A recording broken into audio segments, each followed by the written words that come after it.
What's up, gang? TGIF. It's Friday. That's what TGIF stands for. And it's Rumor and Innuendo. And I am Dominic D'Angelo of SEScoops.com, adfreeshows.com, several other podcasts. But I am here with Robert Karpelis, former WWE writer, WWE creative _ish.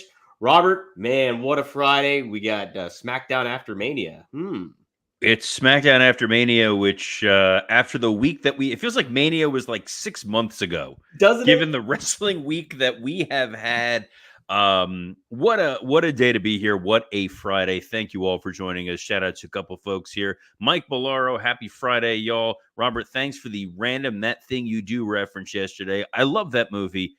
Everyone does. It's a great film. It'll seep out every now and again. Joseph Wade Walters, morning, Robert and Dom, and fellow Billy and the CWX.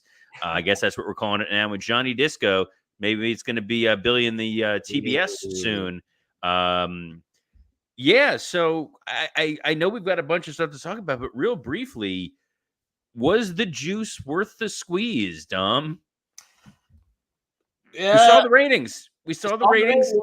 800 and something thousand people, did not crack 1 million viewers. They pulled the ripcord on the emergency, where Fox airing the alien autopsy, and people, it didn't seem to move the needle significantly. No, it's not worth the squeeze. It's not long-term thinking of it all. And what you're doing, it's a hot shot thing. And it's not even with the talent that you have anymore. It's counterproductive. I'll still stand by that.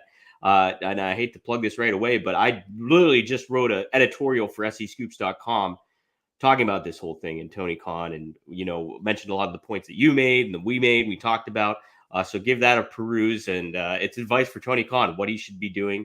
And ultimately, it's getting out of his own way and giving somebody else the final say, I would say. So give a look at that. Yeah, I mean, I think, again, we're not talking about it today. It says at the top, says SmackDown after Mania. That's what we're talking about here today. But what's been really interesting is the responses from people across the board has been universally negative. We knew going into this, guys, this is a bad idea. Like you're in a horror movie screaming, like, don't go in there. And the feedback I've gotten has ranged from what the hell were they thinking to I've seen 10 worse fights than this backstage to give CM Punk a raise. So if those were your goals, here we are. What Punk said happened, basically. That was it. What he told Ariel Helwani is what happened, basically. And it doesn't damage his reputation, but maybe enhances it to an extent, because you're thinking what he's told is the truth. And, wrestling, like we mentioned yesterday, sports-like environment, competitive nature, testosterone flowing, stuff like that's going to happen. Hey, look at you. Hey. Look at you censoring yourself, because we're kind of like TV PG, just like SmackDown after Mania. That's right. And Robert, what a lineup they announced for tonight. They didn't really announce anything. I was going to say, I didn't know they announced anything. So this was going to be like, oh, what news are we getting? And then we got nothing. Yeah. The only thing I saw on WWE's X account was that on whose X account? Let's enunciate. It's Enunciation Friday now. WWE. Listen, I'm following in the footsteps of our champion, Cody Rhodes, and saying how he says it. Robert, I don't know. That's genetic. That's his family. The dream, baby. Never F. That's gonna sound proper. It's gonna sound a little funky, like a monkey. If you will. I don't know why I'm doing Dusty Rhodes impressions, but that's what this is here today on a Friday, guys. We're through the looking glass, and it's real glass. So do your worst, Punk. Which apparently is just a headlock and a shove, like we're in middle school, like someone stole someone's chocolate milk. Right. Anyway, what did they announce for SmackDown? Listen, the only thing they said on X was Billy will be at SmackDown. Billy in the CW? Billy in the CW will be at SmackDown. Yes, crossover. The Forbidden Door, the real Forbidden Door, is there. Father James Mitchell will be there as well, too, from what I heard. By the way, he's a great guy. I love Father James Mitchell. Yeah. Super nice guy. Like, I feel bad that he got put into the center of all this. I get they're trying to be edgy. And I think the one thing we've learned here in 2024, guys, is when you're trying to be edgy, it's not going to work. No. But I'll take a step back and look at SmackDown from a creative standpoint.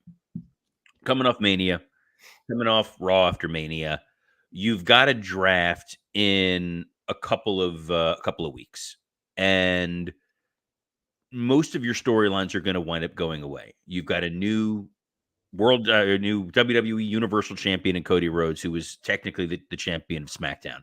You've got new tag champions with Grayson Waller and Austin Theory, new women's champion in Bayley, Logan Paul still retaining the U.S. title. So you have to set up short-term matches to get you to Backlash in France without really being able to build genuine, significant, long-term storylines. It feels like there's a number of guys that you can put into that lame duck number one contender position for Cody. My first pick on that would probably be AJ Styles. It's a good one. That's a good one. You can trust. He's a heel. He's someone you can heat up and beat, kind of like what they did with Nakamura and Finn last year. And AJ and Cody will get a hell of a match out of each other. The guys who were successful and won at Mania, Lashley, Mysterio, Logan Paul, obviously, and LA Knight, with Lashley, Mysterio, and Knight. Those are three baby faces. You don't want to muddy the water with Cody's first defense, with it being, anybody that the crowd may cheer. And remember, he's the American Nightmare going into France. They may just boo him on principle. Mm-hmm. Mm-hmm. Yeah, maybe bring in Rene Dupree for this. Take that back right now. Well, France Backlash. Come on, Robert. This is Here you take that. No, Rene, who now he does a podcast that's sort of a lot of gotcha related stuff on there. I worked with Rene, and yeah. So WrestleVotes, according to Robert Mader, says WrestleVotes on X, and WrestleVotes, they've got the inside scoop. They've got somebody's ear on there. So there's 2 triple threat matches: Owens, Ray, and AJ, and then LA Knight, Santos, and Lashley. I think there it is, because you've got Owens, Ray, and AJ. AJ wins that. Knight, Santos, and Lashley. You could do an AJ Lashley match. You could do an AJ LA Knight rematch, and AJ gets his win back, and we get to AJ Styles and Cody. So clearly, Bruce and the folks that are putting together SmackDown think along the same lines I am. So that's always a good sign. Logan Paul, I don't know if he's making the trip to France. Yeah, I don't think there's any harm in him not being there. Like, it's just, it kind of fits the brand of him. Hey, he's the champion, but he's not there all the time. So, I mean, like, well, he's also the U.S. champion. You don't need to defend the U.S. title over there in France. Right. Cheese-eating surrender monkeys. There's your Simpsons reference for the day. We're good. But, yeah, look, SmackDown is going to be a little bit of a victory lap. It's going to be Bayley doing the high fives. Jade, Bianca, and Naomi clearly need to reset a little. You could pivot to Bianca and Naomi challenging Kabuki Warriors for the tag titles. You don't necessarily need to do anything with Jade, since she did have a match on Raw. We'll see where it's going to go.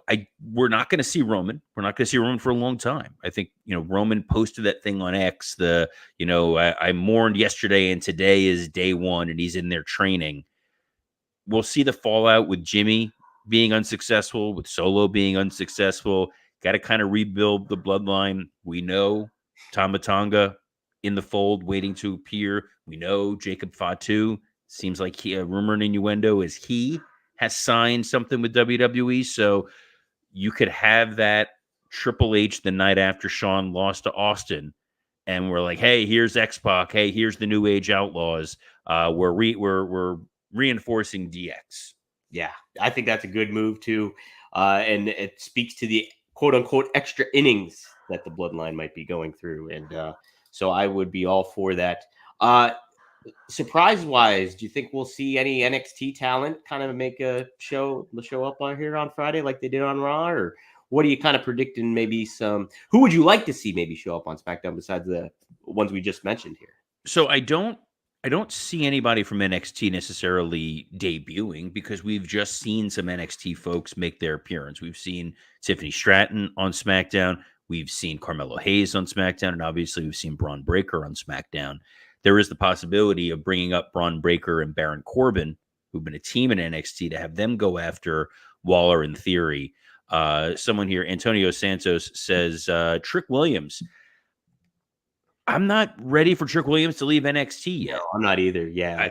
As much as there's hype around that guy, he definitely needs a little bit more time, a little seasoning. His match with Carmelo Hayes at Stand and Deliver was very good, but there were noticeable moments where it's like, hey, this could have been done quicker. Your timing's slightly off. He'll get there. I see Trick maybe as the guy who's going to unseat Ilya Dragunov, who's made it clear he wants to go to the main roster. Yeah. And that would make a lot of sense too. What do you think of my cousin, Tony D'Angelo, and the family coming up? No. My fear is they bring Tony D'Angelo up and he feuds with LA Knight, and I just realize I need to start watching other programming. Tony is great for NXT. It's a good gimmick for there. Dude ain't ready. He needs a little bit more time, a little bit more seasoning, and that's the purpose of NXT. Not to mention, remember, oh, you billion the CW whites. CW did not take that NWA deal. They didn't inhale, and instead they got NXT. So NXT does need to keep some established stars, some established brand names on NXT, and Tony D'Angelo and the family gives them stop doing the hand gesture. What are you talking about? I don't know. What am I talking about? I'm talking about the fact that you're doing the hand gesture. You're not the quarterback for the New York Giants. You got to knock that nonsense off right now.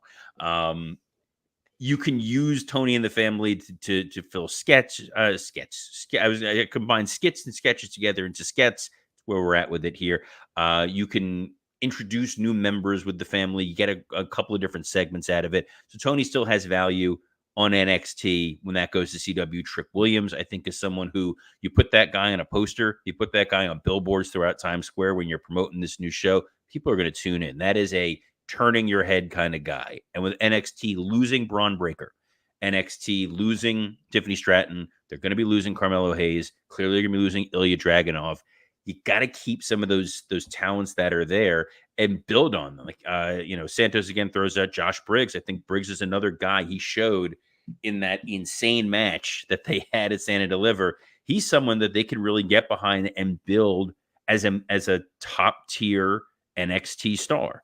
And you can't undervalue that. You want to be able to know where your strengths are, know where your weaknesses are, hone those skills. So when they do get to Raw and they do get to SmackDown, it's clear sailing. And guys, as we're getting closer to the weekend, if you want there to be clear sailing, if you want to make sure you're at full strength, may we recommend our friends at Blue Chew. This episode is sponsored by Blue Chew. Let's talk about sex. Guys, remember the days when you were always ready to go? Now you can increase your performance and get that extra confidence in bed. Visit BlueChew.com.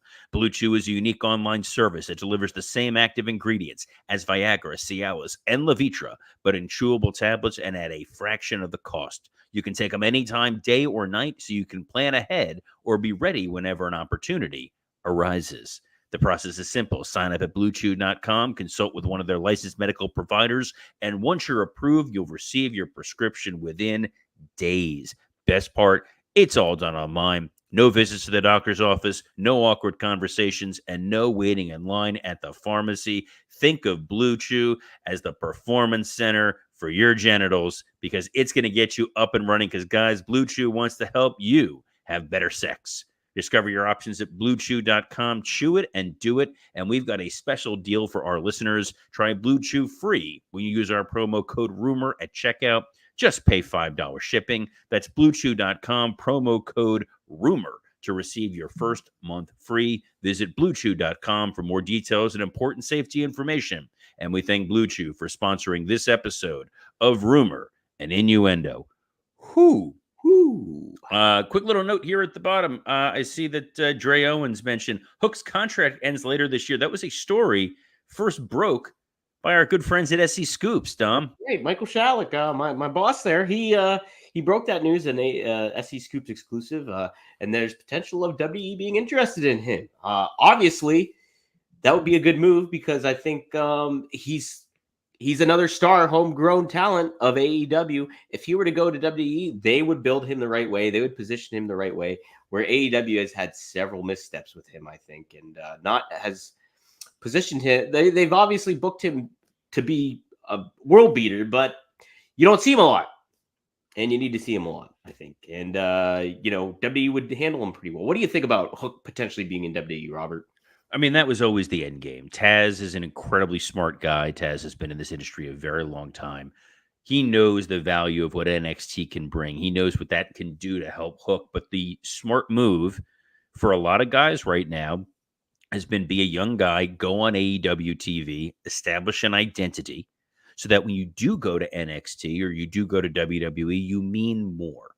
We've seen what WWE has done with Jade Cargill, obviously, is the prime example. But just look at the opportunity Andrade had. Andrade a couple months ago was wrestling in front of 3,000, 4,000 people at Collision tapings. Then he was at Mania in a packed stadium full of people. It's hard for these guys not to see it. It's hard for a guy like Ricky Starks not to see it, or a guy like Wardlow not to see it. And Hook has a presence to him, even with minimal amount of skill and training, that when he was on TV, you're going, oh, this guy's different. There's something interesting about Hook. I personally would love to see him and Charlie Dempsey as a tag team. Wow, I think that next generation of Regal and Taz, two very tough guys, their kids going out there and do it. But I think it's going to be a really cool, unique opportunity if Hook goes to WWE, or because Taz is a very smart guy, just putting this out there is going to increase his asking price when it comes time for Tony to re-sign him. That right? Hook signal was not cheap, Dom. No. And Action Bronson theme music, yeah, I mean, come on. Leverage is great, and Hook might have some pretty good leverage moving forward. He's great, future talent, future. Which is tough for his dad, who's very, very short. I'm kidding. I love Taz.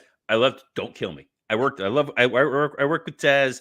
I got over with Taz, so that's why I know that I was going to be okay. One of our producers, John Carlin, was buddies with him, and Taz likes to give people a hard time. He's like, "Hey, no, buddy, guy, he's a good one. You're fine." So Taz would only occasionally try to rip my head off, unless we were arguing about the worst football team on the planet that's on your hat. That like a goof he likes. He's a Bills fan. He's a Bills fan. He used to always root for the Jets back then. He's fair weather. Hey, brother, beat me if you can. Survive if I choose to wear your hat on my odd-shaped head.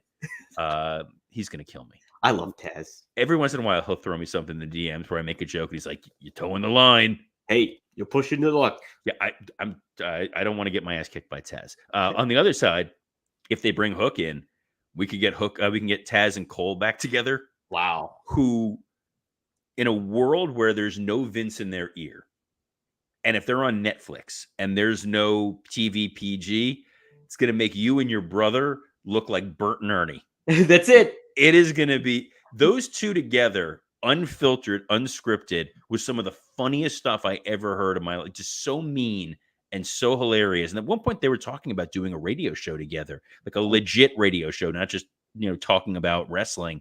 It's unfortunate it never came to fruition, but I would have loved a Cole and Taz unfiltered, uncensored commentary. Maybe when Pat goes back to game day and he's not available, definitely an option. There's other stuff on the run sheet, Dom. What else we got on tap today? Yeah, something that's been lingering that we haven't got to touch upon are the studios. Is Billy in the CW? No, sorry. Maybe Billy will be at the studios at WWE and playing one of his REM hits. It says WWE has marked the launch of a new era with a new studio complex to help lead the company's production side of things in the future. It's a 30,000 square foot studio complex called The Studios at WWE and features several studios. The studio is based at WWE's new headquarters in Stamford. The main studio is an impressive 5,000 square foot center. There's also a 1,500 square foot cyclorama studio, and a 1,500 square foot volumetric LED studio set to open this spring. The complex also features a 1,000 square foot photo studio and 2 insert stages that are approximately 600 square feet each. Here's why this is exciting to me, Dom, as I steal your reading comprehension ability. When I was there, we had one studio. Mm-hmm. That was the only studio everything got filmed in. What was cool for me as a lifelong wrestling fan is that studio is the same place they filmed Primetime Wrestling and Tuesday Night Titans. It was just a just this cavernous one single space with a lot of foam on the walls, and they shot a lot of Attitude Era stuff in there. All your stand-ups when I was doing 24/7. That's where we would film Taz for the history of ECW or film Gene Okerlund for the Hall of Fame. But the problem with that is you had to stagger time. If there's four things that needed to be filmed, because what you guys don't realize is in WWE, they have a lot of international contracts. They have a lot of international programming in 130 different countries that are uniquely made. They used to have shows like Afterburn. So they would be in the studio to film the wraparounds where it would be Steve Todd Romero, who what an all-timer, or Mark Lloyd, would be there, or Todd Grisham, and they're like, "Hey, welcome to Afterburn. We're going to show you clips and highlights of what happened on Raw and SmackDown. It's a 60-minute show, and then you sell it out to a variety of different countries." And they'd be making individualized tapes for each one of those countries. So it's a massive undertaking. It's one of the it was one of the largest staffed portions of the entire WWE was the international department, and they all lived in that studio, and you're constantly fighting for time in there. So having a new space, having a massive space with a number of dedicated individualized studios is huge. It's a major game changer for WWE on the production side, and a really cool opportunity for them to do more novel stuff like the bump. Mm-hmm. I don't know if you've watched the bump. I know James Mitchell has, Oh, but yes. other people may or may not have watched the bump. Bump's great. Yeah, no, bump is good. I think it's solid, and it's something I think it airs midday, like when we air midday. And guys, since it is midday, I'm sure some of you are starting to feel that rumble in your stomach. That's right, Oh, yeah. moving a little higher than the where the Blue Chew ad was targeting to your stomach. And guys, let's eat stress free this spring with Factor's delicious, ready to eat meals. Every fresh, never frozen meal is chef crafted, dietitian approved, and ready to eat in just 2 minutes. Choose from a weekly menu of 35 options, including popular options like Calorie Smart, Keto, Protein Plus, or Veggie and Vegan. Also, discover more than 60 add-ons each week, like breakfast on the go lunches, snacks, and beverages to help you stay fueled and feel good all day long. What are you waiting for? Get started today and fuel up on your springtime goals. My last Factor shipment arrived. My wife has started doing early mornings in the gym, so she definitely enjoyed and stole some of those little the little beverages that they give you, those little like jumpstart energy drink beverages that's got mixture with kale and spinach and lime and all kinds of good stuff to get your brain rolling. As soon as we're done with this today, I'm going to go pop one of those Factor meals into my oven. It takes 2 minutes, guys. That's it. 2 minutes. You got a gourmet lunch. When you're like me and you're working on the go and you got a truncated lunch because you got to spend some of that time talking about the world of professional wrestling, you don't have time to cook a lunch meal. And like I said before this, I was eating toast. Genuinely, I was making toast with butter. And now I'm eating all kinds of amazing meals. And if you want to join us on that, you can head to factormeals.com/rumor50 and use code rumor50 to get 50% off your first box plus 20% off your next box. That's code rumor50 at factormeals.com/rumor50. You get 50% off your first box, 20% off your next box while your subscription is active. Hell of a deal, man. That's a twofer right there. Yes. That's massive. That's like when the old wrestlers are like, we work 6 days a week, then twice on Sunday. That was a little rough. Here, you're getting 2 discounts by using that promo code Rumor50. There we go. We've got through our ads for the day. I feel very accomplished at Yes, I that, but think I feel like there's still more stuff to talk about. We still you got know more things to do.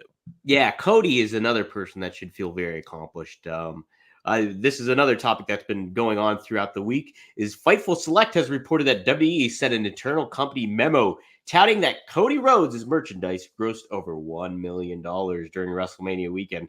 Not only that, Robert, but after WrestleMania, Cody Rhodes and Roman Reigns received more Google searches than the final boss in the day following the legendary clash.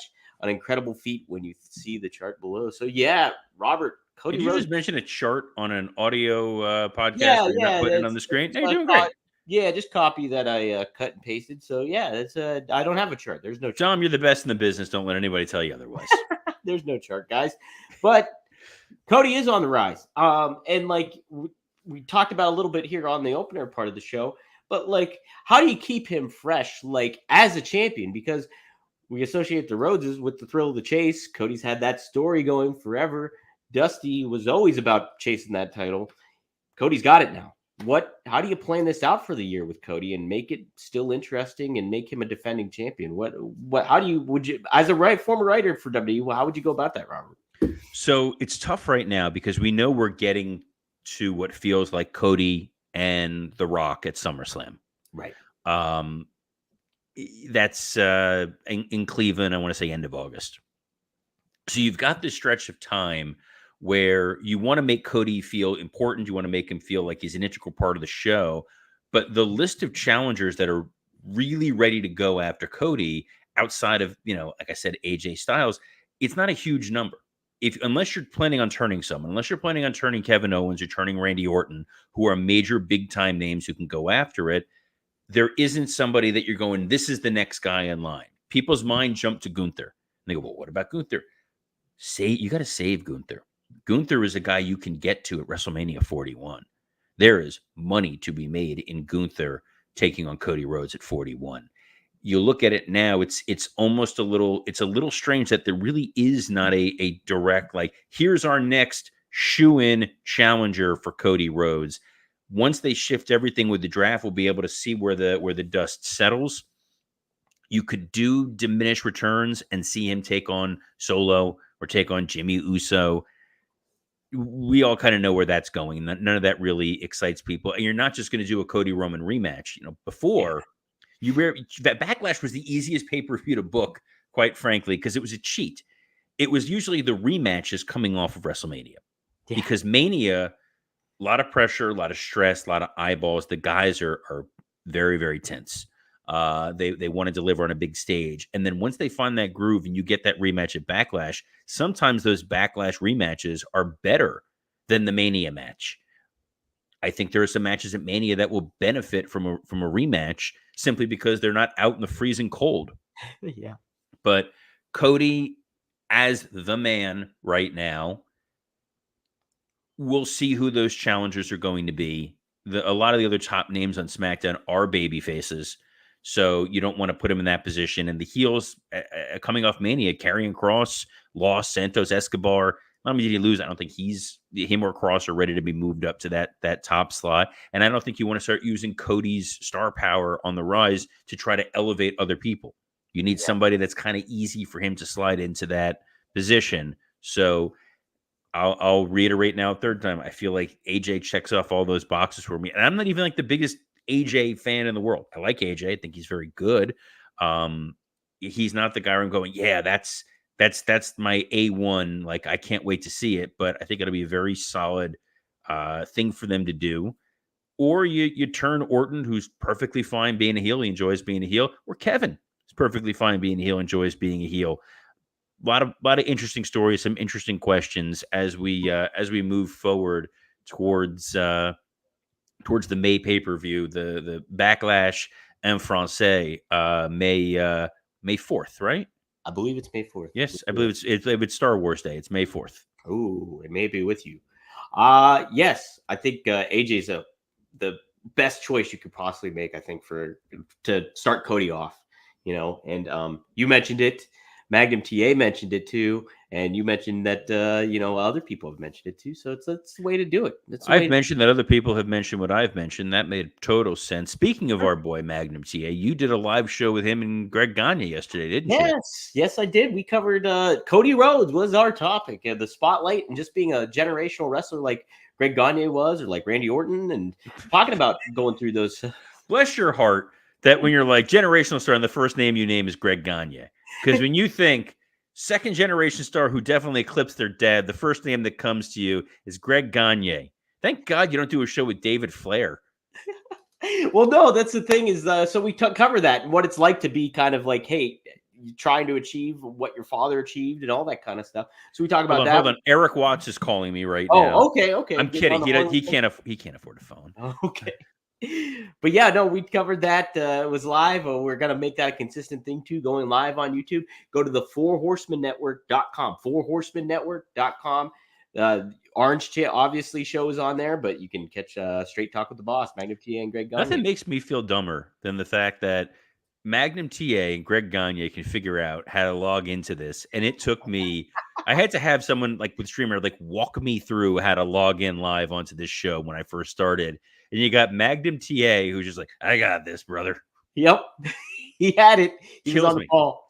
He was on the ball. Unbelievable. Mm-hmm. And then last night we recorded the next episode of One of a Kind with RVD. RVDTV.com. Subscribe, like, share, talk about it. We cover WrestleMania weekend, and Rob talks about Paul Heyman's Hall of Fame induction, his experience there, and all that stuff. A lot of fun. Great episode. Rob's a busy man. He's still going on this weekend and the next weekend, so he's got a busy schedule still after WrestleMania. So RVDTV.com. Check that out. Robert, you guys had a great episode of Wrestle Roast this week.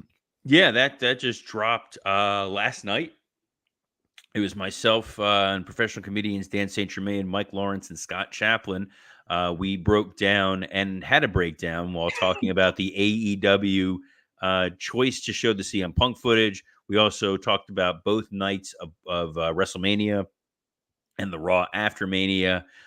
It was a hell of a good time. Our producer, Dom, just knocked it out of the park. Oh, he's great. And you can get that wherever you get your audio shows, iTunes, Spotify, and the like. Same place you can get audio versions of this show, Rumor and Innuendo. You want to go back and listen to any of our past episodes, any of your favorite Blue Chew ads, they're all up there waiting for you.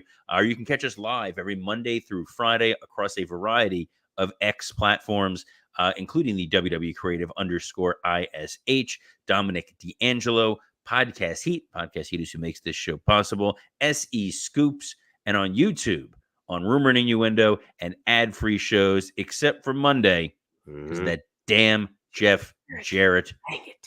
We'll get you, Jarrett. Your little dog, too. Does he have a dog? They did. It just passed, actually. So. Oh, gee. Now I love dogs. I don't Nice want to. job, Robert. I don't want to be like good. What a way to end the Friday with that. We send our condolences to the Jarrett family on the passing of their. This may have been like 7 months ago, but still, like no one wants to. How are we? I hate you that we're ending on this. You're the worst. On behalf of the worst co-host and producer I have ever had, Dominic D'Angelo, I'm Robert Karpolis. Best of luck in your future endeavors. I'm kidding, Dom. You're the best. I've signed an NDA. Guys.